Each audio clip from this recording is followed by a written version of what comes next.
Friends, तो आज हम एक्सप्लेन करने वाले हैं हाल ही में आई फिल्म फंकी को। अगर आपको ऐसी मूवी एक्सप्लेनेशन वीडियो पसंद आती है तो वीडियो को लाइक ज़रूर कीजिए। तो चलिए शुरू करते हैं। कहानी की शुरुआत एक फिल्म प्रोड्यूसर राजेश से होती है, जो अपनी बनने वाली फिल्म का रफ कट देख रहा होता है। फिल्म अभी आधी ही बनी है और आधी बननी बाकी है। तभी उसका पीए बालाजी आता है और बताता है कि फिल्म के डायरेक्टर कोमल ने फिर से पैसों की डिमांड कर दी है। वह कह रहा है कि अगर और 4 करोड़ रुपए नहीं मिले तो फिल्म पूरी नहीं हो पाएगी। यह सुनकर राजेश गुस्से में आग बबूला हो जाता है। वह कहता है कि शुरुआत में कोमल ने केवल 4 करोड़ में पूरी फिल्म बनाने का वादा किया था, लेकिन अब बजट बढ़ते बढ़ते 40 करोड़ तक पहुंच गया है। अब वह इस फिल्म में और पैसे लगाने से मना कर देता है। बालाजी उसे अब तक के सारे खर्चे गिनाने लगता है। इतना बड़ा अमाउंट सुनकर राजेश का दिमाग घूम जाता है और वह वहीं बेहोश हो जाता है। इसके बाद सीन में कई दूसरे प्रोड्यूसर दिखते हैं जो राजेश से मिलने आए होते हैं। सब एक ही बात कह रहे होते हैं कि फिल्म इंडस्ट्री में प्रोड्यूसर बनना आसान नहीं है। ऊपर से अगर डायरेक्टर कोमल जैसा हो तो हर किसी का बीपी बढ़ जाता है। इसी बीच राजेश की बेटी चित्रा भी वहां आ जाती है। वह भी कोमल से काफी नाराज होती है और कहती है कि ऐसे आदमी को फिल्म से निकाल देना चाहिए। अब सीन कट होकर कोमल पर आता है। कोमल आज अपने पुराने स्कूल में चीफ गेस्ट बनकर आया होता है, जहां उसने पढ़ाई की थी। वहीं वह बच्चों को मोटिवेशनल स्पीच दे रहा होता है।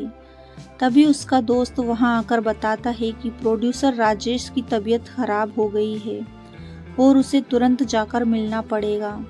यह सुनते ही कोमल सीधे राजेश के घर पहुंच जाता है, लेकिन वहां चित्रा उस पर भड़क उठती है। वह कहती है कि उसकी वजह से ही उसके पापा को इतना स्ट्रेस हुआ है और वह उसे फिल्म से निकाल रही है। कोमल भी अपने एटीट्यूड में जवाब देता है कि उसके पास प्रोड्यूसर की लाइन लगी हुई है। इसके बाद वह कई प्रोड्यूसरों को कॉल करता है, लेकिन कोई भी उसका फ़ोन नहीं उठाता। जो उठाता है वह भी उसे साफ मना कर देता है। तब उसे एहसास होता है कि इंडस्ट्री में उसकी इमेज खराब हो चुकी है। आखिरकार चित्रा उसे फिल्म से निकाल देती है। बाहर आकर कोमल अपने दोस्त से कहता है कि यह फिल्म उसके करियर के लिए बहुत ज़रूरी है। किसी भी हालत में उसे वापस प्रोजेक्ट हासिल करना ही होगा। इसके बाद कोमल लगातार चित्रा के पीछे पड़ जाता है। वह जहाँ भी जाती वह वहीं पहुँच जाता है, लेकिन चित्रा उसे बिल्कुल भाव नहीं देती। इसी दौरान कोमल की माँ और बहन उससे मिलने आती है। वे बताती हैं कि उसकी बहन को जल्द ही लड़के वाले देखने आने वाले हैं, इसलिए उसे घर पर रहना चाहिए। लेकिन कोमल अपने परिवार की बातों को ज़्यादा महत्व नहीं देता। उसके लिए उसकी फिल्म ही सबसे ज़्यादा महत्वपूर्ण है। दूसरी तरफ राजेश भी परेशान है, क्योंकि फिल्म आधी बन चुकी है और उसे पूरा करना ज़रूरी है, लेकिन कोई भी डायरेक्टर इस प्रोजेक्ट को लेने के लिए तैयार नहीं होता। तभी चित्रा एक आइडिया देती है। वह कहती है कि कोमल कई दिनों से माफ़ी मांग रहा है।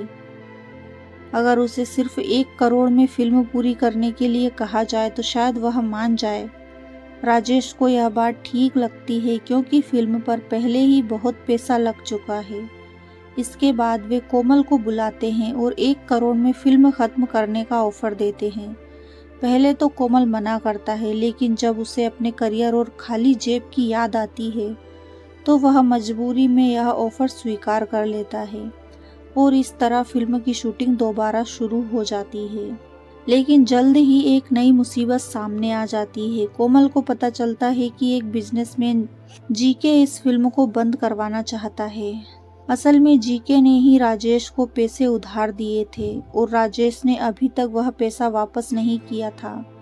गुस्से में कोमल जीके के भाई को पकड़कर मारने लगता है, लेकिन जीके के आदमी उसे पकड़कर सीधे जीके के सामने ले आते हैं। जीके उसे सबक सिखाने ही वाला होता है कि तभी उसे फ़ोन आता है कि उसके परिवार के लिए एक बड़ी फिल्म के फर्स्ट डे के फर्स्ट शो के टिकट नहीं मिल रहे। यह सुनते ही कोमल झट से कहता है कि वह यह काम करवा सकता है और उन्हें वीआईपी एंट्री दिला देगा। जीके इस बात पर मान जाता है और कोमल बच निकलता है।